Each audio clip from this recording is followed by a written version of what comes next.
Hello everyone. दोस्तों, आज मैं आपको अपने एक ऐसे केस से मिलवाती हूँ जिन्हें हिस्ट्री रही है रिकरेंट प्रेगनेंसी लॉस यानी बार बार एबॉर्शन की।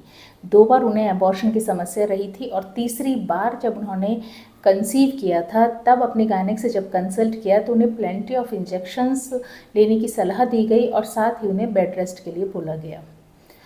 शुरुआत में तो उन्होंने कुछ इंजेक्शन्स लिए, बेड रेस्ट पे भी रहीं, लेकिन इस सब से जब वो तंग आ गई तो उन्होंने आयुर्वेदा की तरफ रुख करने का सोचा और हमारे आयुर्वेदम आयुर्वेदा क्लिनिक में उन्होंने कंसल्ट किया। आयुर्वेदा में जो हमने ट्रीटमेंट दिया था उसका मेन पर्पस था उनकी बॉडी में जो वायरल लोड था उसे कंट्रोल करना और साथ ही उनकी प्रेगनेंसी को हेल्दी वे में लंबे टाइम तक कंटिन्यू रखना, जो हम आई थिंक सक्सेसफुली कर भी पाए हैं। और चलिए जानते हैं अंजलि इस बारे में क्या कहती हैं। अंजलि, आपका कंसीव करने के बाद आयुर्वेदम में आने का क्या पर्पस था? आप आयुर्वेदम आयुर्वेदा क्लिनिक में क्यों आए थे कंसीव करने के बाद में? क्योंकि मैम मेरे इस प्रेगनेंसी से पहले 2 मिसकैरेज हो चुके थे और जी। इस बार भी मेरा मिसकैरेज होने के पूरे चांसेस थे। एलोपैथी में जो डॉक्टर्स थी वो मुझे डेली इंजेक्शंस दे रही थी और वो कह भी रही थी कि पूरे 9 मंथ्स तक ये प्रोजेस्टेरोन के इंजेक्शंस चलेंगे। तो और भी काफ़ी इंजेक्शंस थे उसके साथ में जो अल्टरनेट डेज पे लग रहे थे, तो उसका मुझे थोड़ा ठीक नहीं लगा। मेरी बॉडी भी सपोर्ट नहीं कर रही थी उन इंजेक्टेबल्स के लिए, इसलिए मेरी फ्रेंड ने सजेस्ट करा। अंजलि, जब आप कंसीव करने के बाद यहाँ आए थे और आपको डर था कि एबॉर्शन हो सकता है, चूंकि आपको पहले 2 एबॉर्शन हो गए थे, तो मतलब आपको क्या विश्वास था, क्यों ऐसा विश्वास आया कि आपको आयुर्वेद में इसका सोल्यूशन मिल जाएगा? एक्चुअली जो आयुर्वेद का विश्वास था वो बेसिकली जो अंजलि की फ्रेंड है उन्होंने ऑलरेडी यहाँ से ट्रीटमेंट लिया है।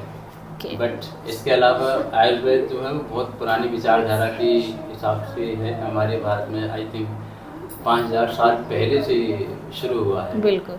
है ना। तो ये क्या है, ये प्रॉब्लम को जड़ से ख़त्म करता है।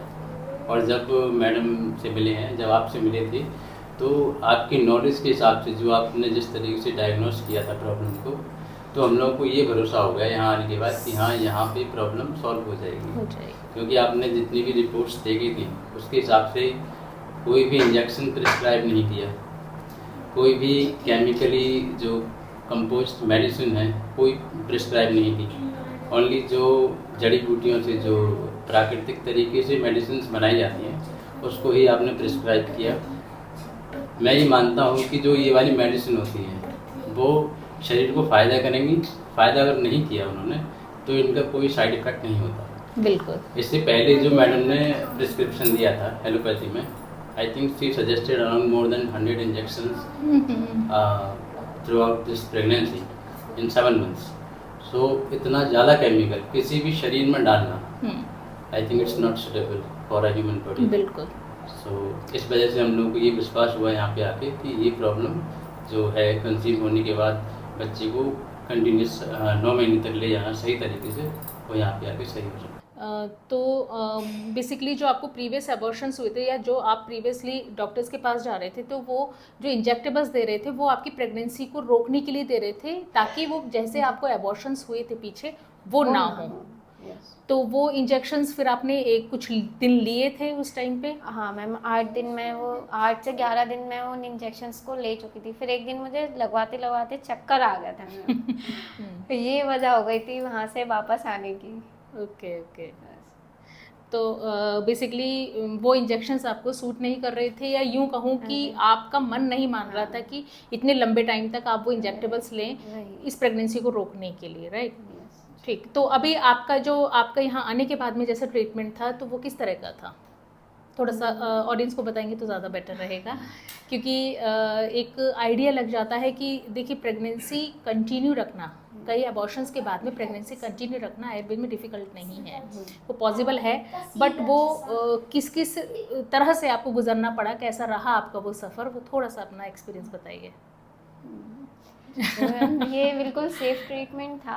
इसमें मुझे कोई कॉम्प्लिकेशन हुआ कभी, कोई स्पॉटिंग, कभी ब्लीडिंग, या कभी किसी तरह के इंजेक्टेबल्स आपको? कोई भी इंजेक्शन नहीं, किसी भी तरह की मैंने कोई कड़वी मेडिसिन नहीं, कुछ भी सिरप्स नहीं।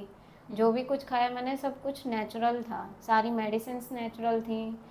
जो भी कुछ पिया था वो भी नेचुरली कोई कॉम्प्लिकेशन कोई आपको हुआ था complication नहीं। किसी तरह का नहीं, प्रेगनेंसी में? कुछ नहीं, भी नहीं। ठीक, बाकी जनरल प्रॉब्लम्स तो वही वॉमिटिंग वही वगैरह और वो vomiting सब, बस। ठीक। बाकी वैसे कोई नहीं। किसी तरह के कोई इस तरह से नहीं कि स्पॉटिंग कभी हुई हो, नहीं। उसको रोकने के लिए आपको नहीं। बेड रेस्ट की कभी सलाह दी थी, ये नहीं, बताइए। बेड रेस्ट तो मैंने किया ही नहीं। बेड रेस्ट की आपको सलाह नहीं दी नहीं गई दी थी? गई थी। बिल्कुल किसी तरह से कि भाई नहीं। आपको चूंकि एबॉर्शन हुए हैं तो हाँ, आपको कंप्लीटली bed- बेड रेस्ट पे रहना है, जैसे Yes, यूजुअली बहुत प्रिस्क्राइब सारे किया जाता है। डॉक्टर्स कहते हैं।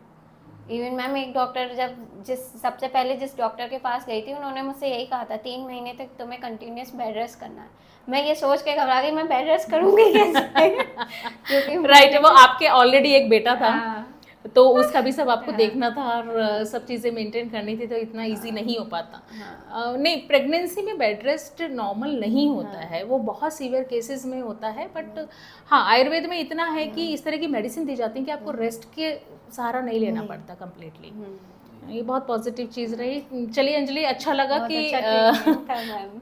ओके, अभी भी इवन आप ट्रीटमेंट ले रही हैं अंजलि बेटी के होने के बाद में? हाँ मैम, मैं पोस्टमार्टम वाला जितना भी कोर्स होता है वो सारा कंप्लीट कर रही हूँ ताकि मेरी बॉडी एकदम अच्छे से रिकवर हो जाए। ठीक, तो वो भी आप आयुर्वेदिक ट्रीटमेंट ही ले हाँ रही हैं मैम, यहीं से? सारा Ayurvedic treatment. That's really good. चलिए अंजलि, सपोर्ट मैम का है बस। नहीं मतलब सपोर्ट तो देखो मेरा हमेशा रहेगा, लेकिन मेन चीज़ है कि सब चीज़ों का ध्यान रखना, एज पर इंस्ट्रक्शंस चलना, वो आपका काम है और आप बखूबी उसे फॉलो भी कर रहे हो, इसमें कोई दो राय नहीं है।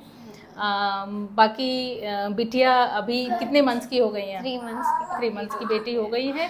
और उसकी, क्योंकि प्रेगनेंसी के टाइम पे जब आपने आयुर्वेदिक मेडिसिन ली, क्या आपको कुछ डिफरेंस ऐसा लगा कि बच्ची के होने के बाद में उसमें एक्टिविटी में या किसी तरह से एक्टिव है बेटी? हाँ बच्चा मेरा कोई full किसी तरह का active कोई है। कॉम्प्लिकेशन कोई ऐसा complication नहीं है? चलिए ठीक है अंजलि, थैंक यू ठीक सो मच अंजलि। दोस्तों, आपने जाना अंजलि और अमित की प्रेगनेंसी जर्नी कैसी रही। जो प्रॉब्लम इन्हें पहले हो रही थी वो आयुर्वेदिक ट्रीटमेंट के दौरान इन्हें बिल्कुल नहीं रही, ना ही इन्हें इंजेक्टेबल्स लेने पड़े और ना ही किसी तरह का बेड रेस्ट इन्हें बोला गया करने के लिए। तो बहुत हेल्दी वे में और बहुत स्मूथली इनकी प्रेगनेंसी रही थी बिना किसी कॉम्प्लिकेशन के। बस यहाँ पे मैं आपको एक बात की सलाह देना चाहूँगी कि अंजलि का आना हमारे यहाँ हुआ था जब उन्होंने ऑलरेडी कंसीव कर लिया था। बट यदि आप ऐसी किसी समस्या से जूझ रहे हैं जिसमें कि आपको पहले प्रेगनेंसी लॉस रहे हैं या एबॉर्शन की समस्या रही है, तो ऐसे में आप नेक्स्ट प्रेगनेंसी प्लान करने से पहले प्रॉपर ट्रीटमेंट ज़रूर ले लें। और मैं आपको सलाह दूंगी कि आप आयुर्वेदिक ट्रीटमेंट लें, क्योंकि ये पूरी तरह से आपका जो गर्भाशय है उसको इतना हेल्दी कर देता है या किसी भी तरह की कॉम्प्लिकेशंस को पहले ही रिमूव कर देता है, ताकि जब भी आप कंसीव करें वो जो प्रेगनेंसी है वो बड़े हेल्दी वे में आपकी लंबे टाइम तक कंटिन्यू रहती है, पूरे 9 मंथ्स कंटिन्यू रहती है। और किसी तरह का ना बेड रेस्ट आपको दिया जाता है, ना इंजेक्टेबल्स आपको दिए जाते हैं और ना किसी तरह का कोई कॉम्प्लिकेशन होता है। तो अपनी प्रेगनेंसी को प्लान करने से पहले एक बार आप किसी अच्छे स्किल्ड आयुर्वेदिक गायनेकोलॉजिस्ट से ज़रूर कंसल्ट कर लें। चलिए इसी सक्सेस स्टोरी के साथ में मिलते हैं हम नेक्स्ट वीडियो में। तब तक के लिए stay healthy, stay happy, take care, bye bye.